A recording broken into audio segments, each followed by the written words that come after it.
Okay, dumako na tayo. Mamaya mag-shoutout tayo. Lumabas na po ang Baambaba.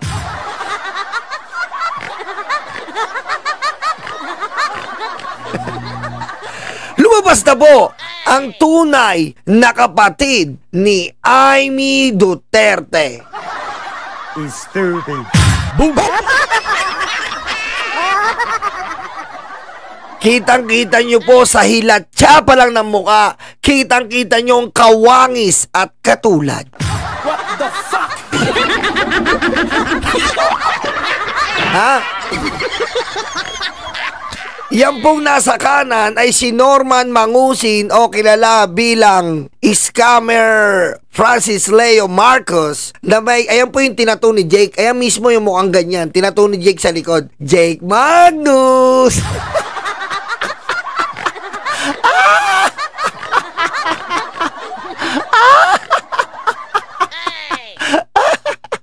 Ay, Leonora, thank you ha. Thank you. Leonora, thank you. Ganyan na ganyan po. Yan yung nasa likod ni Jake Magnus dito. Labs na labs niya yan eh.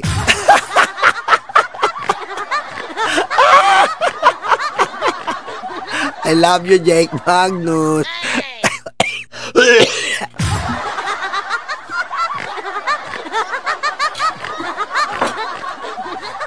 Ayan po. Kita-kita nyo naman, nasa kaliwa po, si Amy Duterte na magandang hulma ng mukha. Nung bata yan, nung baby, yung nanay niya, akala hirap na hirap siyang manganak. Yung pala, hinihila ng kumadrona ay baba. Wala kang puso, hayop ka! Baba.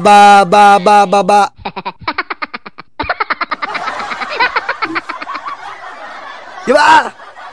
Yan po. At si Amy po ngayon ay talagang wala na. Kasi po, tayo po, ang sinasabi nila, mga DDS, okay lang daw maging masamang kapatid, pero hindi maging masamang Pilipino. Seriously? Kung sana ko yung kapatid mo talaga ay mapapaniwalaan mo nag-a-addict eh. Eh siya pala ang addict eh. Hindi siya nakagraduate, nagkaproblema siya sa school. Dahil, anong sabi ni Apo Lakay? My daughter is mixed up with drugs. Diba? Tsaka lagi ko ini-explain sa inyo, si BBM ang malaking sakripisyo sa lahat. At si BBM ang kasama ni Apo Lakay sa USA. Bakit kamo? Si Amy po, nasa Morocco yan. Wala siya sa USA. Sinungaling! Ha? Diba? Nasa Morocco ka, Amy. Wala ka sa USA. Si BBM ang nasa USA. Ha? Kaya wag mo kaming pinagloloko. Eto na. Sabi ni Jesus Palsis, Tweety Bird confirm, BBM has given the go signal na 100% ilalaglag na si Amy Marcos pag lumabas na daw ang bagman niya from DPWH as a senator and as a governor of Ilocos Norte, ipapakulong na ang hilaw ng maga. Laglagan na to. Diba? Alam nyo,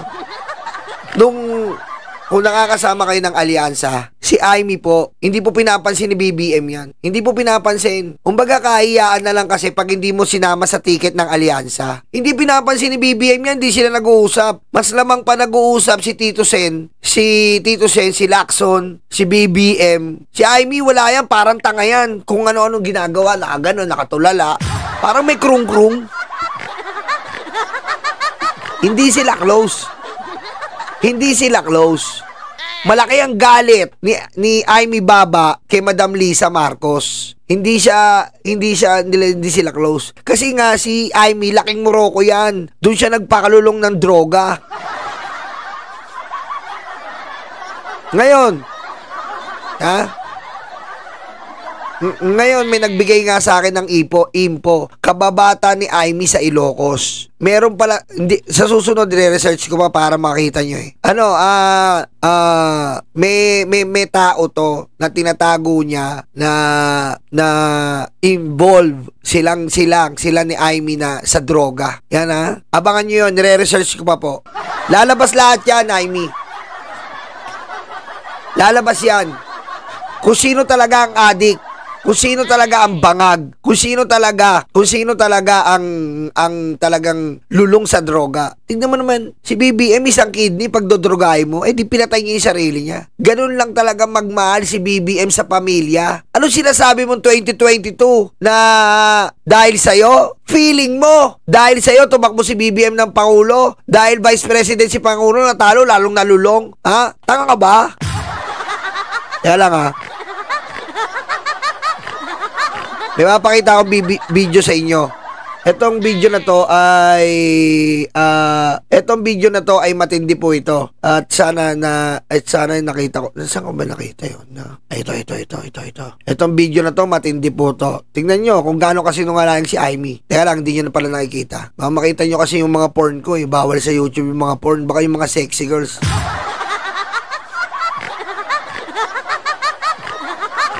Okay, ito, pakinggan nyo! Try drugs. Well, when I was in school, there was always people were always rolling. Marijuana. Yeah, so when I was in Oxford, but I'm an asthmatic. Asthmatic si Pangulo. Isa pa kidney, asthmatic pa. Ako may asawa ako, asthmatic eh. Hindi siya pwede maglakad dahil ningal. Magdodroga pa kaya? Kaya nga ako nag-change ng vape eh. Ulitin natin. Mga bobo. Sumasakay ka sa plataforma nino ng mga Duterte, Aimee, maiyaya ka sa balat mo. Ha? Ampong ka na lang, naninira ka pa. Stupid. Boom! Pakinggan natin. Did you ever try drugs? Well, when I was in school, Do you ever try drugs? there was always people were always rolling. Marijuana. Yeah, so when I was in Oxford, but I'm an asthmatic, so I can't smoke anything. So you've never Asthmatic, cannot smoke anything. Dito tayo sa legit. Tsaka isang kidney yan kahit ipacheck nyo pa sa St. Luke's. Alam nyo, eto real talk. Tayo, nung mga kabataan natin, di ba? Di ba, meron tayong mga tinatawag na mga ginawang masama. Totoo po yun, legit. Inaamin natin, baka si BBM talagang may ginawa yan noong kabataan. Ako, nag-rugby ako eh.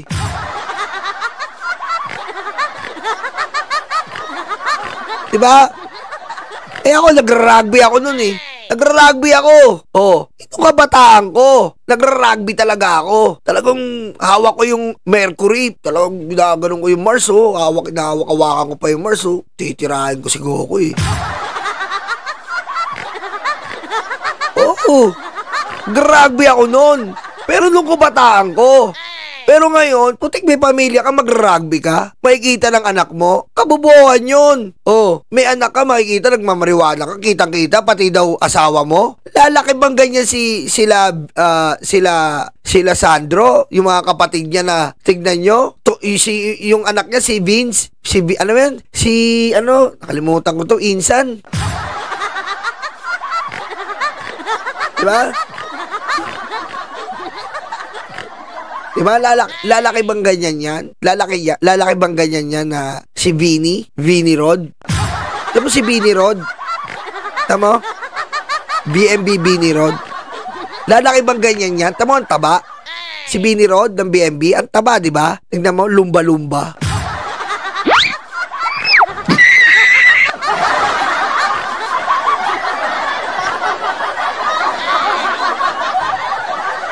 Nahihilo na kasi ako alam niyo sa totoo lang, sa dami kong kinakabisang mga pangalan, ang hirap po nahihilo na ako kasi may mga kabinete, nahihilo na ako, di ko na alam. Si Vinny, patitirain ba yan sa isang buwan sa mga kapuspalad nating mga kababayan? Tumira yan si Vinny, para malaman niya ang buhay. Oh, susunod ba yan kung ang ehemplo niyang tatay ay addict, nagmamariwana, nagko-cocaine? Oh, ano sasabihin ni Bini? Ano sasabihin ni Sandro? Sabi niya, bago kami sumunod sa iyo, Dad, okay? Unahin mo yung sarili mo. Gaganon yun. Maging modelo ka muna sa akin bago mo kami pasunodin. Ganon yan eh. Ganon sa pamilya eh. Kapag nakita ng mga anak mo na talagang hindi ka karapat-dapat, hindi mo mapapasunod yan. O, kita mo si BBM. Role model siya ng pamilya. Kaya napapasunod niya. Temo may asthma, isa kidney. Pero ako sasabihin ko sa inyo, lahat tayo ng mga kabataan, may ginawa tayong kababalagan. Diba? Meron sa atin nag-rugby. Meron sa atin nag-chongke. Oh, meron sa atin. Pero ako, hindi ko na try yan drugs. Hindi ko na try yan. Diba? Kinuwento ko nga sa'yo kasi nga po, I'm a family that is nearly broken. Diba? Sinumpa ko yan drugs. Sinumpa ko po yan drugs. Kasi po, diyan po nagkaiwalay ng 5 years ang parents ko. Dahil yung tatay ko nalulong sa drugs. Oh, nalulong sa drugs. Oh, kita mo epekto sa akin. Oh, nabarkada ako. Broken family. Oh, nalulong ako sa mga bisyo. Pero hindi yung drugs. Rugby. Kasi yan ang epekto eh. Pag broken family ka eh. Stress, depression. Naiinggit ka sa ibang pamilya, kompleto sila. Para mawala yung frustration mo, kakaibiganin mo yung bisyo. Kakaibiganin mo yung alak. Kaya wasak atay ko eh.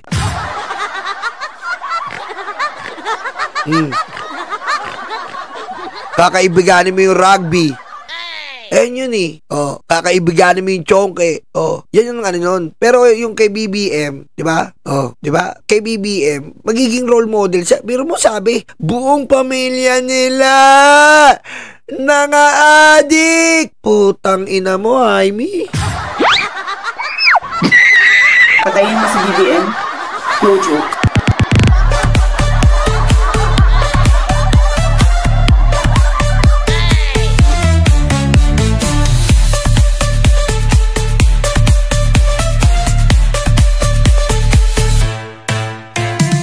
Sorry pag naiisip ko po kasi. Pag naiisip ko po, hindi ko kaya eh. Hindi ko kaya eh. Sabi ko sa'yo ako, sisirain kita one-on-one. Magdedebate tayo one-on-one pero hindi ko sisirain pamilya mo. Foul yun eh. Foul yun. Sabi ni Joseph, nag-zero pa ko. Ay, batang 80s. Hindi ko na naabutan yung zero, pang 80s yan eh.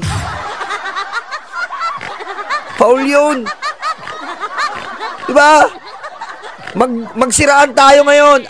Magsiraan tayo, Jaime. Pero huwag mong dadamay yung pamilya. Siraan lang. Dadamay mo yung pamilya. Congressman yung isa. Yung isa si Vinny. Talagang sports-minded. Oh. Pero mo lahat dinamay mo. Sino? Masyadong kakupalan yun eh. Diba? Ba't yung mga Duterte hindi mo nakita? Buong pamilya nila addict.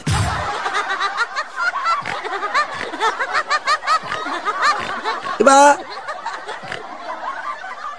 King inan to, nagigigil talaga ako. Putang ina mo eh.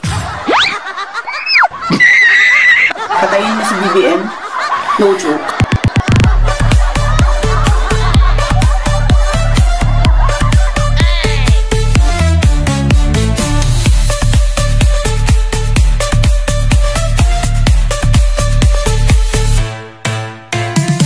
Kaya ayoko mag-live, ma-high blood na naman ako. Kawawa na tong health ko.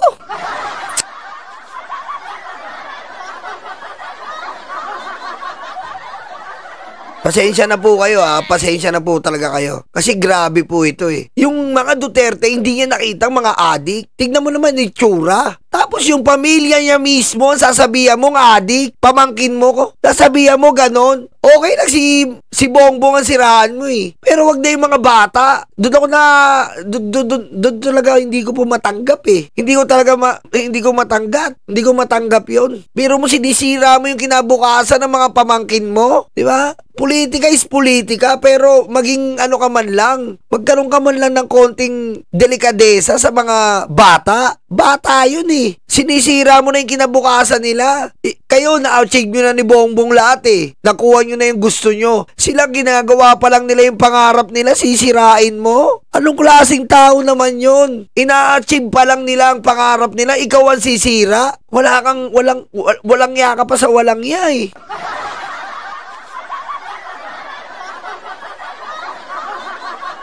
Diba? Wala. Si Vinny, yung ibang anak ni Presidente. Putik, sinabihan mo, adik mo ang pamilya? Pwede ba naman yun?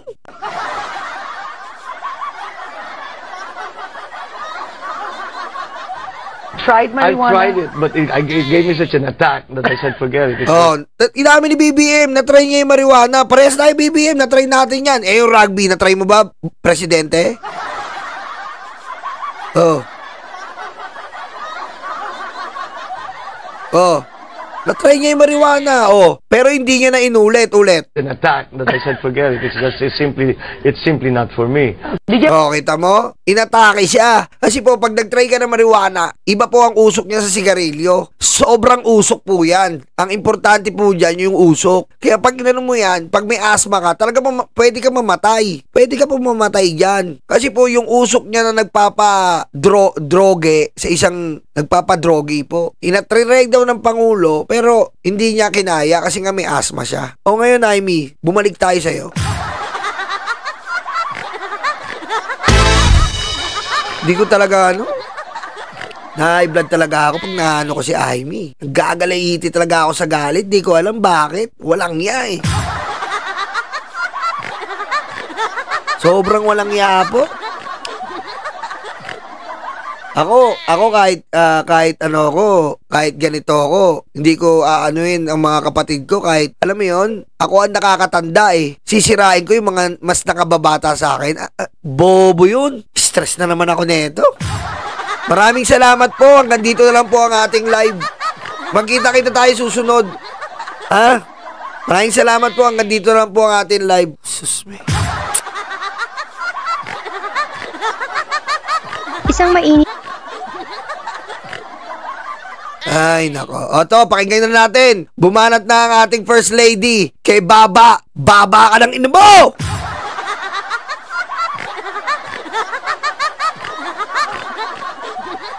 Play na lang nga natin to. Ay, ganda naman ako. Isang mainit na sagutan sa loob ng mismong angkan ng mga Marcos ang muling umukit sa balita matapos ang tila pabibong pagbubunyag ni Tignan mo naman yung mukha niya, no? Yan ang adik. Kung di ka ba naman adik, yung mukha mo, pinuno mo ng botox.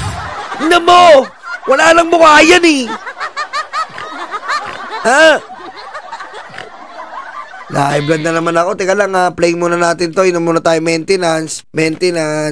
Senador Amy Marcos sa isang malaking rally, sumagot ang unang ginang ng bansa, si Liza Araneta Marcos, at hindi lang ito simpleng pagtanggi. Ating balikan, noong Lunes, 17 ng Nobyembre 2025, sa naganap na malaking rally ng INC, nag-iwan ng matinding salita si Senador Amy Marcos nang akusahan niya ang kanyang nakababatang kapatid, si Pangulong Ferdinand Bongbong Marcos Jr. ng matagal ng pagkalulong sa ilegal na droga na aniyay lumala pa ng pakasalan nito ang unang ginang. Binanggit pa ni Amy na tila may gawirin sa ilegal na droga ang mismong unang ginang at ang kanyang pamangking si Sandro Marcos, akusasyon na mabilis namang itinanggi ni Sandro. Sa gitna ng malaking eskandalo, inilabas naman ni First Lady Liza Araneta Marcos ang isang pahayag na tila nagpatilamsik sa debate. Sa isang larawan na kumalat online, matindi ang kanyang tugon na nakasaad sa Ingles, "I won't argue with you anymore because after all, you're my husband's sister and I respect Mommy Imelda. Pero yung mga statements mo, fake. Kasing fake ng mukha mong retokada." Tama!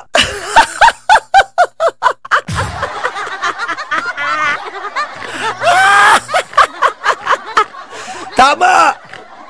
Yung statement niya, fake. Kasi yung statement, parang mukha niya retokada. Biro mo, wala ka na makita mukha eh. Puro botox. Alam mo yung maga? Yun na lang nagsisilbing mukha niya, yung maga.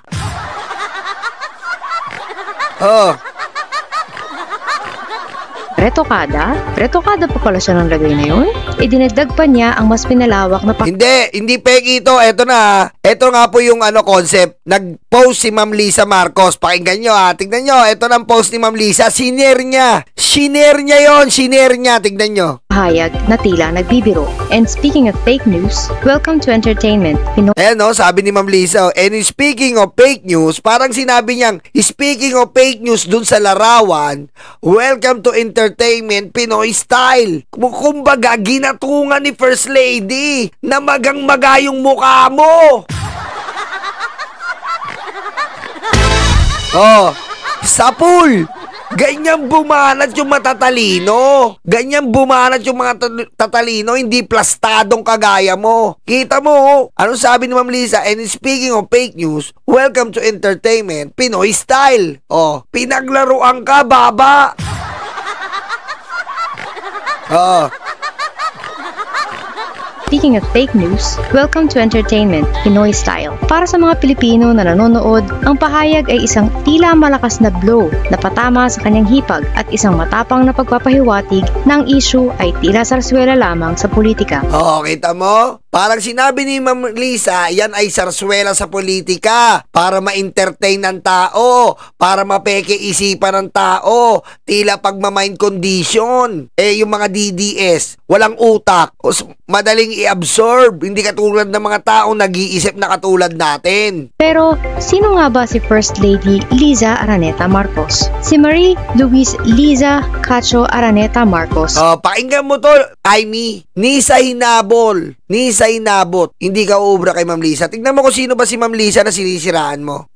Ay hindi lamang isang simpleng may bahay. Siya ay nagtapos ng Bachelor of Arts in Interdisciplinary Studies at Bachelor of Laws sa Ateneo de Manila University at nag-aral pa ng postgraduate courses sa Criminal Procedure sa New York University. Bago siya naging unang ginang, siya ay isang abogado at propesora ng batas sa iba't ibang prestihiyosong universidad sa loob ng halos 30 taon, kabilang ang Far Eastern University, Northwestern University, St. Louis University at kasalukuyan ay nagtuturo sa West Visayas State University. Siya rin ay nagtatag ng 2 law firm. Ang kanyang matapang at hindi pagpapalampas na sagot ay malinaw na tugon sa personal na atake ni Senador Amy Marcos na pumasok na sa usapin ng pamilya at karangalan. Bilang isang bihasang propesora ng batas at abogado, sanay siya sa pagtimbang at paggamit ng matitigas na salita. Sa pananalita ni First Lady Liza, tila ipinapakita niyang hindi siya uurong sa personalan, lalo na kung ang issue ay ginagamit para i-destabilize ang administrasyon ng kanyang asawa. Ang pagtawag sa pahayag ni Amy na fake news at ang pagtutumbas nito sa retokadang muka ay isang calculated na atake na lumayo sa pagiging isang tahimik na First Lady. Sa kabila ng pagiging seryoso ng issue, maraming Pilipino ang tila naaliw at natuwa sa diretsahan at sarkastikong tugon ng unang ginang. Ano, Amy? Tumabingi ilong mo, no? Ano? Sa pulgano? Nung nabasa ni Amy, tumabingi yung ilong eh. Na-disalign yung ilong mo, no? Oh, galit na galit ka. Anong ginawa mo? Nagpa-injection ka na naman ng mukha.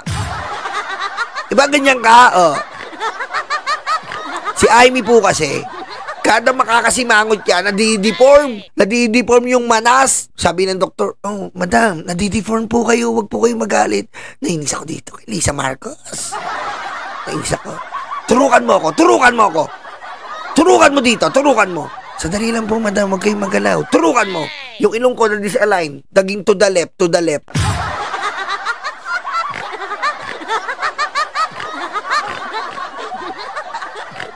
Ang linyang kasing fake ng mukha mong retokada ay mabilis na naging meme at instant classic sa mga Pinoy na sanay sa teleserye ng politika. Sa kanyang pagtatapos na Welcome to Entertainment Pinoy Style ay tila nagbigay ng selyo na ang matinding bangayan sa pamilya ng Pangulo ay isa na ngayong pampublikong palabas o sa madaling salita, isa na namang reality show na sinasadya o hindi ay nagbibigay ng libangan sa madla. Isang mainit na sagutan. Wala na, libangan na lang yan, Amy.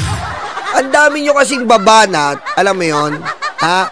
Ang dami nyong babanat, ang pangit pa. Ang dami nyong babanat, peki pa. Diba?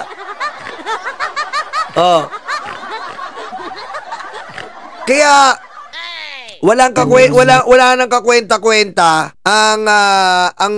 ang palabas nyo, okay? Kasi puro kalokohan na lang eh. Puro invento. Hindi naman pwedeng ganon. Hindi naman pwedeng lagi na lang ganyan, laging ganito. Pero yung ebidensya, wala kayong mapakita. Anak ng buteti kayo, oo.